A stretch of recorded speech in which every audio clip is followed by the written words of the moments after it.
There's not a lot of companies out there that everything they make and I look at, I go, God damn, that is genuinely like excellent. And JDS Labs, who make the product we're about to look at here, this, the Element IV, their brand new headphone DAC amp combo unit thing. If you're not familiar, this thing make your headphones sound good and power your headphone good. This is no exception. I hope. I mean, I haven't experienced it yet, but look at it here. I mean, you can see it on the box. Where does it say on the box? Look, you see this? Boom, sound as science. Their whole shtick is making audio equipment that is genuinely awesome. Not only just to look at, I mean, damn, that looks good, but to use, and apparently their customer service is phenomenal, although I've only ever talked to them like one time. Now, if you're not familiar or you haven't guessed what this is meant to do, it's a headphone amp and DAC. So you take this bad girl with this included USB-C cable, wabong, you plug it into your computer, it's gonna show up as an audio output device, and then you plug in a pair of headphones and you listen to it. It has apparently 3.2 watts of output power. Now that might not sound like a lot of watts in the context of normal stuff, like, I don't know, like a CPU. You know, that might be hundreds of watts, but 3 watts of audio, like right next to your head like this, that is a lot of watts, especially if they're like in-ear headphones, in your ears. 3 watts there, you're gonna blow your frickin' eardrums out the wazoo. Let's look at the back. We've got the USB-C, that is just a data connection. It's not USB PD, I think. No, there's no way. With audio equipment, the power supply situation is very important, and we'll get to that in a second. We've got RCA outs because you can use this not only for your headphones, but if you had a set of speakers with an amplifier, you can switch between the headphone output, which is out there on the front. We've got an optical Toslink input if you have a fancy player maybe, or like I don't know, a fancy record player might have Toslink. Maybe they don't, I don't know. Blu-ray player, that's something that could have Toslink. We've got a mode button. This switches between the USB and Toslink input, and then a power button and our DC input, which is actually, never mind, it is not DC. Now, curiously, this isn't really like a traditional AC to DC power supply. It's actually an AC to AC transformer. So it takes 120 volt AC, because we're in North America, and outputs 17 volt AC, which is maybe a bit strange if you're used to, like, you know, normal electronics. Usually it's a DC input, but with audio equipment specifically, you don't really want to rely on a third-party power supply manufacturer who might have like varying quality control stuff. So instead of doing that, they take an AC input and then convert that to the DC power for all the amplification and the digital to analog conversion inside the unit. That way they can build the electronics exactly how they want and do all the QC in-house a little bit easier. It's also the same reason why your receiver just takes 120 volt instead of having a big power supply outside. They do that stuff inside, where they have control. Apparently some people were not stoked that it has USB-C and doesn't do USB-C power, but I can understand. You need to have really clean power to have the level of like signal to noise ratio that these things have. And I imagine doing that over USB is exceedingly more difficult than when you have a very controlled source like this. I remember when they released the first Element, everyone was like tripping over this knob. The twist motion, ooh, it's nice. It's not the nicest knob I've ever knobbed in my life. You know, they're like really fancy receivers, you like turn them and it's like soft.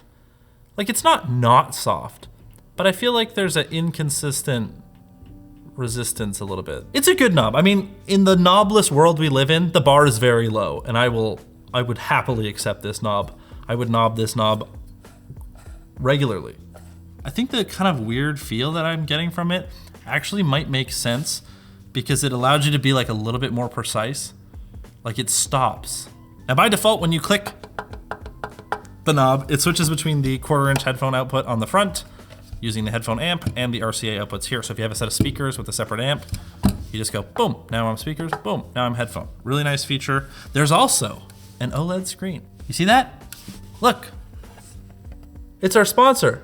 Green Man Gaming. Monster Hunter Wilds is coming on February 28th, but you can reserve your copy today at Green Man Gaming and get 16% off. You can track and defeat powerful creatures, craft new weapons and armor, and explore highly detailed, ever-changing environments. And Green Man Gaming is an authorized and trusted seller of PC game keys where you can get great discounts on some of the hottest titles while still directly supporting their developers and publishers. So don't wait, get 16% off Monster Hunter Wilds by clicking our link in the video description. I think this is a 3-ish foot USB A to C cable. Now, I feel like for most people who are gonna have this at their desk, this is fine.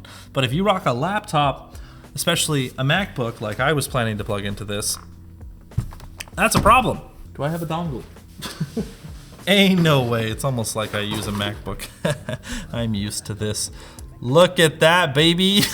Now, for the price of this device, which we'll get into in a little bit, JDS, y'all best be including one of these dongles in the box, all right?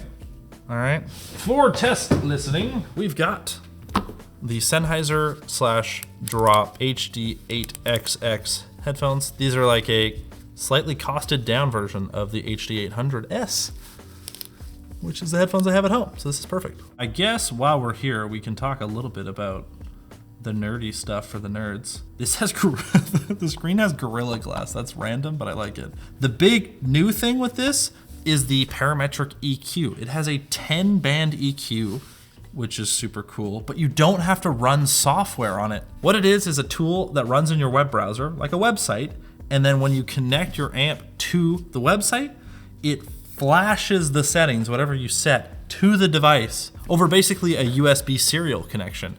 So once you've made that profile or changes or whatever you want, you can take this amp somewhere else, plug it in, and it'll still have all those settings saved, and you don't have to run any software on your computer, which is so nice. It also has automatic gain control, like I mentioned earlier, where it automatically switches. You can hear the relay. Supposedly perfect channel balance all the way down to minus 127.5 dBFS. It's got preamped outputs, which means you can control the volume of your speakers when you're in speaker mode. If I switch it there, see we're in RC output, I can change the volume of my speakers on here. It's got the super nice knob, which is customizable, and it supports up to 32-bit 384 kilohertz PCM with their fancy UAC2 setup. Oh, and the 10-band EQ specifically is supported from 44.1 to 192 kilohertz. They can do 2 bands at higher rates. If you're a super nerd that cares a lot about like signal to noise ratio and stuff like that, this is well beyond the audible range of a person. But if you do care, you can check out the audio science review, which they already did of this thing, and it rated very, very well. Let's listen to some music, I guess. These, wow. I don't know if I ever listened to these headphones like this before. It's really fucking loud. Wow. I just can't believe that this has so much like range. Like you can play all the way up to like obscenely loud on these headphones, and it doesn't sound it doesn't sound distorted or crushed or anything. It's too good. It might actually just be too good. It actually literally says in the instructions, the Element 4 can amplify headphones to dangerously loud audio. Listen safely to conserve your hearing. Hearingloss.org. That's so funny. The cool thing about having the screen on here is I mean, you can see your output gain, but it also shows you the sampling rate that you're using right now. So right now we're on 44.1 kilohertz. In theory, we can go higher than that. I don't know how to change that on macOS though. If I hold the knob, whoa, look at that! Oh my God, there's all these options. We've got UI settings, DSP config, USB audio class, mute inactive USB, SPDIF mode, DAC configuration, status factory reset. DAC configuration, what's that? Max sample rate. Yeah, okay. Oh, see, so by default it's 192 kilohertz. USB audio class. Ah, this is a cool one. So if you have something like a Nintendo Switch, which uses UAC 1, if you have a device that only supports UAC 2, then it wouldn't work with your Nintendo Switch. However, JDS thought about this and they have 2 different modes. So if you have a device that only supports UAC 1, you can go into the settings here. You can change it to UAC 1. Damn, son. This thing's cool. Connect to device. Oh, here we go. JDS Labs, connect. Look at that. That's so cool. Okay, so I have the old version of this thing, the Element 3 boosted, and You can't change the settings any way other than using the knob, and it's a really small screen, so while you can do it, it is a little bit tricky. So being able to change all of those settings, or at least it seems like a fair number of them, in here is really nice. And you can share your profile. That's so smart. You can even save your profile to your account. Oh my God, these guys, they think of things. And so if I get the link, and then you can send that to your friend if you like made a cool profile for your headphones and your friend has the same headphones, you can send it to them and try it out. Or if you had speakers, same deal. It's a little tricky on Tidal to actually find clips that are 192 kilohertz. So almost everything I found so far is 24-bit, 44.1 kilohertz, but I want to try something that's 192, even though I'm not going to be able to tell the difference. Apparently Africa by Toto is. Yeah, it is. It totally is. Look, it switched. Like actually completely maxed out. It's f***ing loud, but it's still not painfully loud, if that gives you an idea of how hard these headphones are to drive. This is the first headphone amp that I've used that has actually been like, okay, this is like really enough to get these to the point that is uncomfortable to listen at. Like it's uncomfortable. It's not painful, but it's not a listening level I would like. Belly, you should come here. Come do a listen. Man, they actually sound not bad outside of the headphones. I can't hear a thing you're saying. I said they sound not bad outside of the headphones. Yeah, no, they sound really good. I only use AirPods. So this is like much better. Try and like turn it up. Sure. Like it's actually kind of crazy how loud they get and without being distorted.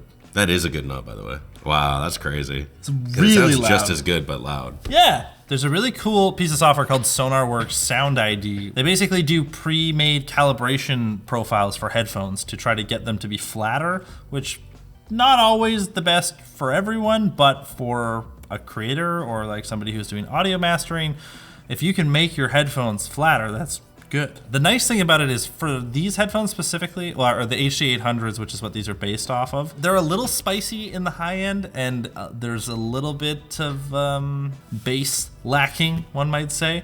And you can tweak it a little bit with Sound ID, but I don't want to have to run the software. So if I could get their profile in JDS Labs Core, which is the online EQ thing, that would be pretty sick. I was expecting that you would have to like edit the profile and then flash it, like wait a sec, and then it would be active. I can live edit this. Yo, that's so cool. There's a second of it like cutting out, but it's almost instantaneous. Oh, dude. God damn it, I'm gonna have to buy these now. I'm gonna have to buy this now. Here, let's look at this frequency response. They even have a Q setting, which is like the width of the frequency range you're adjusting in that band. So let's say that the HD800S, according to this graph, has a bit of a bump at 1,000 hertz. You can more specifically target 1,000-ish hertz. If you're really trying to like tune a pair of headphones properly, you would use like a hats with little microphones inside to actually measure what the frequency response would be like. That would be a far more proper way to do this than me jankily looking at this graph. But dude, this is so cool. I already feel like I'm vibing with a little more bass. This is definitely not the way to do this, but I toned down, you know, looking at a graph of like somebody else's headphone frequency response. I don't even know if it's normalized, like all this stuff. It's not the proper way to do this. But I was just kind of ballparking it. It toned down the top end, brought the sub bass up a little bit. I think it does sound better. And the fact that it just works instantly, like there's a touch of a cutout, but it's fast enough that you can hear the difference immediately and kind of give yourself a reference and really allow you to tune your playback to what you would prefer. I said earlier that they like have stuff that's reasonably priced, and they do. JDS Labs makes a lot of really awesome products, and they do make ones that are a little bit more on the affordable range of things. Their most popular one's the Atom DAC and amp. You can get for $150 for the DAC and $130 for the amp. Not nearly as powerful, but still really good. Wow, the EL amp is on sale too. But the Element IV, which comes with both integrated in, it's exactly what you're looking at here. This is $550 US. Compared to some of the other things that have this much output power, it's not really egregious considering that and the feature set. It is genuinely really awesome. Seems like, sounds great, doesn't sound distorted. Audio is such a subjective thing, but this is designing a device that is supposed to take the subjectiveness out of it. It's supposed to just be objectively excellent. And honestly, I use their Atom DAC for my main speakers because I like having discrete output devices, and it's great too. But having one unit with all this stuff packed in there, it's pretty damn impressive.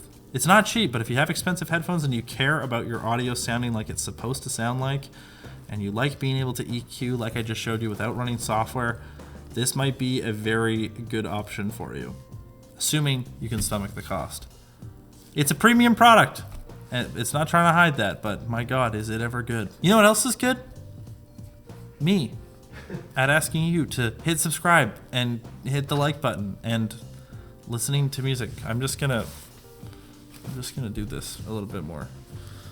We should just have the outro of this video just be like 30 seconds longer than it actually is and just be listening to tunes.